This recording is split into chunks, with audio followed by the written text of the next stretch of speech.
Hey everybody, Dan here with Pain Free You. So today I wanted to talk about this concept. I hear this word thrown around a lot. So today's video is going to be about this. Why viewing this journey as a battle is not beneficial. So enjoy the lake. It's a gorgeous day. Nice and quiet, lots of birds. Beautiful today.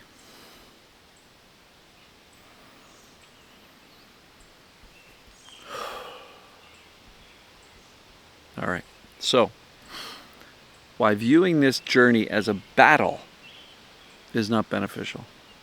All right, this journey meaning recovery from our chronic symptoms or chronic pains, and in some cases recovery from our mental health issues, whether it be anxiety, depression, PTSD, OCD, those types of things. When we view our journey with this as a battle, we're staying in a fight, right? We're battling our symptoms. We're battling our thoughts. We're battling our emotions. We're battling our beliefs about what's going on with us. We're battling the nocebos, which we've heard about ourselves. Like doctors will say this is what's going on and this is what that means. And if it's negative, then we're battling against that. And I would venture to say there's probably a lot of people here watching who've been battling since you were yay big, right? Since you were little.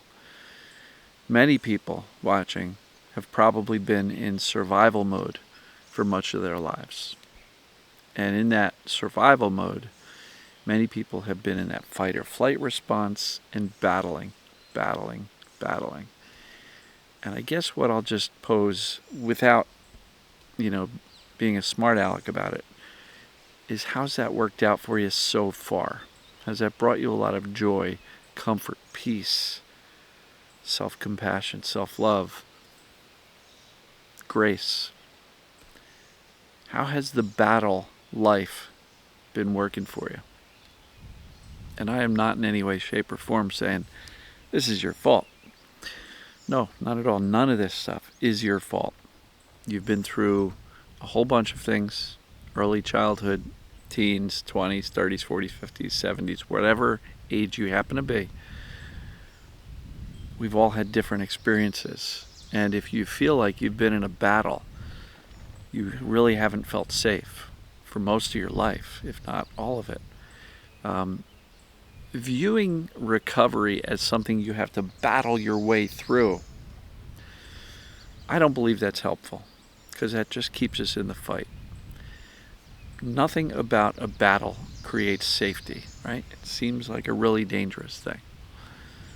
And I believe, and if you've been following me for any length of time, I believe that the vast majority of most chronic symptoms and chronic pains are the result of the brain perceiving danger and turning on that alarm system. So if the brain's perception of danger is really what's driving the symptoms at the subconscious level, viewing your world as a battle, is that going to help you get out of that perceived danger? Or is that going to say, I got to keep fighting, I'm in danger, because if I don't fight, I'm going to lose, right? And I know how we can come to those conclusions through our life's experience, right?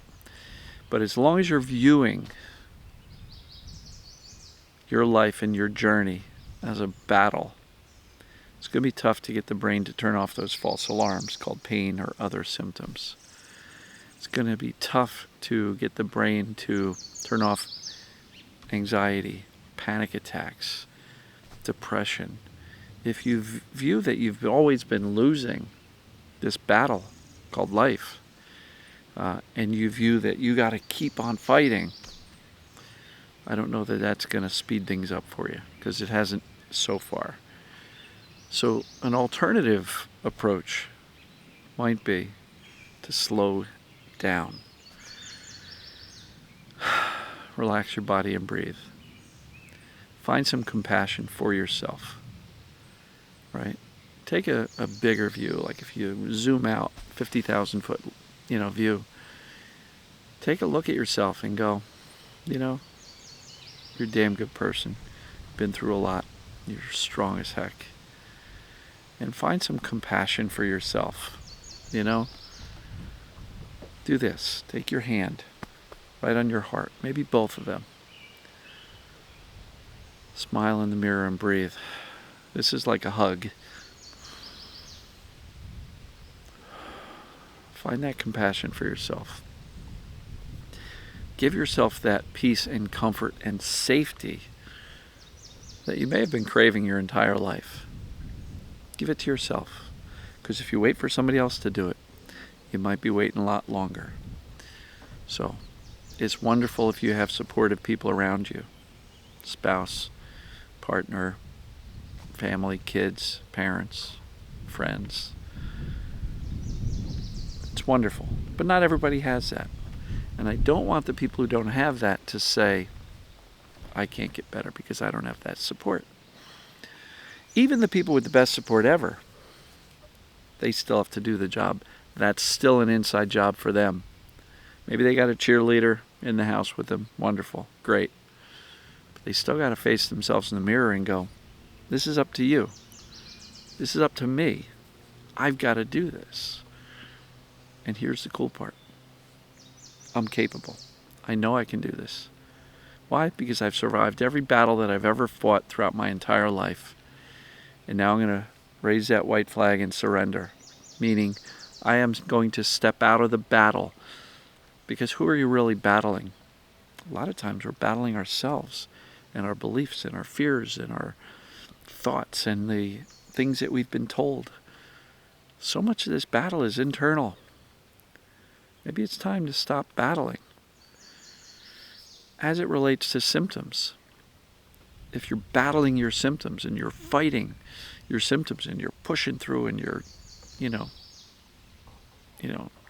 basically just torturing yourself in the way, a soldier on a battlefield might after he got wounded, but he's still got to fight. If you're torturing yourself, how much safety is that creating? Or is it creating more danger, right? And, if you're the type who says, I'm not afraid of my symptoms, but yet, the story surrounding that is, but here's all the consequences of having the symptoms. And there's a lot of resistance and anger and frustration and seriously pissed off rage at how things turned out. But it's not a battle. When I say surrender, I don't mean resign yourself that this is going to be the way you are forever. But what I mean is surrender from the fight and start to view this as a teaching process. It's a teaching concept. If you wanted to teach a class of elementary school kids math, for example, you're not going to get up there and say, okay, on the count of 3, everybody just start fighting each other. Count how many people you took out. It's not how we teach math, right? We want to have accurate information, calmly presented, and then encouraged as they try, make mistakes, and try again. So step out of the battle. Step into the teacher mode. How do I teach myself that I'm actually okay? You got to understand the foundation for, folks. What's causing symptoms? Yes, it's the brain's perception of danger. In chronic symptoms, it's almost always a false perception of danger. Does this apply to me? Do the assessments. Folks, every time I say this in a video, inevitably somebody comments and goes, how do I do the assessments? Is this pdp.com? All right? Is this pdp.com? Scroll down. Look for the 19 question bullet points. Answer those questions for the symptom you want to evaluate. And please don't email me and say, hey, Dan, here's my story. Is this TMS, perceived danger? Do the assessment. All right? And if it says it's TMS, that's what it is. So, that's the first 2 foundational points. What causes it? Does it apply to me? Third is there a solution? Yes, it's not just possible to get better, it's probable when you implement these things consistently, calmly. And lastly, number 4, am I capable of doing this? And what I'll tell you is, when you step out of the battle and you decide to be more compassionate and become a teacher of the fact that you're actually okay and you're here to encourage yourself, root yourself on, guide yourself, learn, implement, repeat. Those are the steps. And it works for learning anything. So don't view this as a battle. Don't view this as some mystical healing that you've got to, get woo-woo and pray to the rainbows and unicorns in the sky. This is factual, accurate knowledge as to how the system called the brain, the human body, the pain system, the symptoms work. And when we understand that and we work within that framework, it's not just possible to get better, it's probable that you will. But I can assure you, from witnessing thousands and thousands of people in the comments, in my group coaching, in my one-on-one coaching, I can assure you that the people who are fighting the hardest are often the ones not going as fast or as far. I think they're just struggling, and in that battle mindset, the brain can only perceive danger. It can't perceive that we're actually okay. It can only perceive danger. So find some grace, compassion, kindness. Look at this as an instruction process. If I needed to learn this, what would I do? Right? So does this make sense to you, folks? Get out of the battle. You don't have to battle. And I know you've probably felt like you were in a battle your entire life, many of you. But you don't have to do it for the rest of your life. You can find some peace starting now. So make that your commitment to yourself, to give yourself whatever time you've got left on this planet, whether it be 70 years or whether it be 5 years. Whatever time you've got left on the planet, give yourself grace, find peace. Know that you're going to be okay. I hope that makes sense, folks. So, as long as you're in the battle, it's going to delay recovery. So, hope this helped. Love you, folks. Hope you enjoyed the lake. And as always, we will see you tomorrow. Take care.